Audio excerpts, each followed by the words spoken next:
అన్ని దానాల్లో అన్నదానం చాలా గొప్పదని, కొంతమంది డబ్బులు ఉన్నా కూడా సేవా కార్యక్రమాలు చేయరు. కానీ సిద్దిపేట అమరనాథ్ అన్నదాన సేవా సమితి సభ్యులు సొంత డబ్బులు ఖర్చు చేస్తూ అన్నదానం చేస్తూ సిద్దిపేట పేరు దక్షిణ భారతదేశంలోనే నిలబెట్టారని మాజీ మంత్రి ఎమ్మెల్యే హరీష్ రావు తెలిపారు.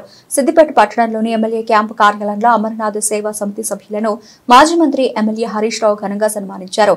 హనుమాన్ దీక్షా పరులకు 45 రోజుల పాటు భిక్ష కార్యక్రమం చేపట్టామని తెలిపారు. చిత్తశుద్ధితో ఏ పని చేసినా విజయం చేకూరుతుందని అన్నారు. ముఖ్యంగా డబ్బులు ఉండడం వేరు, దానం చేయడం వేరు, సేవ చేయడం వేరు. కొంతమంది పాపం దానం చేస్తారు, కానీ ఇక్కడ మన అమర్నాథ్ అన్నదాన సేవా సమితి ఏంటంటే స్వయంగా మనం వెళ్ళి అక్కడ వడ్డించి వాళ్ళ కడుపు నింపడం అనేటువంటిది చాలా గొప్ప కార్యక్రమం. అంటే ప్రతి సంవత్సరం కూడా మన సభ్యులు, చైర్మన్ గారు అక్కడ ఉండి వంట వాళ్ళతో పాటు వీళ్ళు కూడా అక్కడ ఉండి ఆ సేవ ఏదైతే చేస్తున్నారో చాలా గొప్ప సేవ.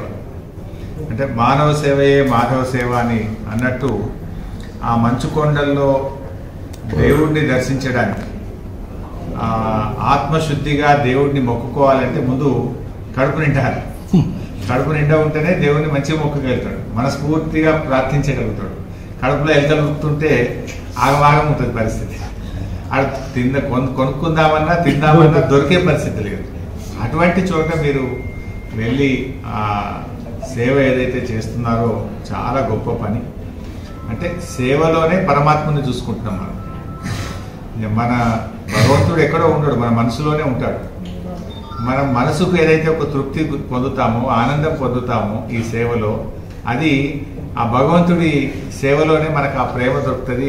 ఆ తృప్తి అనేటువంటిది జీవితానికి ఒక ఆనందం అనేటువంటిది దొరుకుతుంది. సో ఆ పనిలో పరమాత్మని చూసుకునే విధంగా ఆర్థికంగా సహాయం చేయడమే కాదు, మీరు ఫిజికల్గా కూడా అక్కడ దాకా వెళ్ళి ఏదైతే ఈ మంచి కార్యక్రమం చేస్తున్నారో ఇది మన సిద్దిపేట యొక్క పేరు ప్రఖ్యాతులను దక్షిణ భారతదేశంలోనే నిలిపింది. తెలంగాణకే కాదు, మన రాష్ట్రంలోనే కాదు, దేశంలోనే సిద్దిపేటకు ఒక పేరు వచ్చిందంటే ఎవరు చేయలే. ఫస్ట్ లంగర్ సౌత్ ఇండియా నుంచి ఫస్ట్ లంగర్ అక్కడ అమర్నాథ్లో పెట్టింది ఎవరు అంటే మన సిద్దిపేట వాళ్ళని పెట్టడం జరిగింది. సో అట్లా చాలా మంచి కార్యక్రమాలు మనం చేస్తూ వచ్చాం.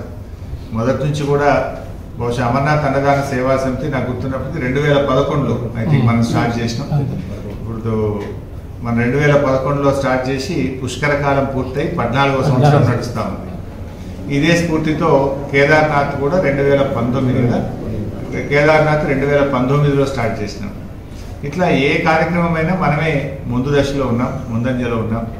మరి హనుమాన్ దీక్షాపరుల కోసం కూడా రావి చెట్టు హనుమాన్ల దగ్గర మరి పర్మనెంట్గా ఒక భవనాన్ని నిర్మించి అసలు 41 రోజుల పాటు మన దీక్షాపరులకు ఉచిత భోజనాన్ని భిక్షను పెట్టినటువంటి మొట్టమొదటి పట్టణం కూడా సిద్దిపేట పట్టణమే.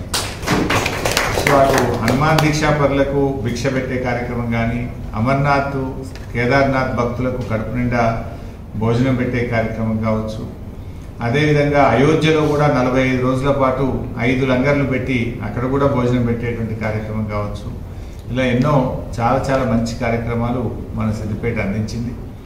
అంటే ఎక్కడైతే భగవంతుని కొలుస్తామో, ఎక్కడైతే దేవుడికి మనం చిత్తశుద్ధితో సేవ చేస్తామో, అన్నదానం కూడా చాలా గొప్పది. నిజంగా మనం అన్నం పరబ్రహ్మ సమానము అంటుంటాం. అన్నదానము చాలా మంచి దానాల్లో కల్లా అత్యంత గొప్పదైనటువంటి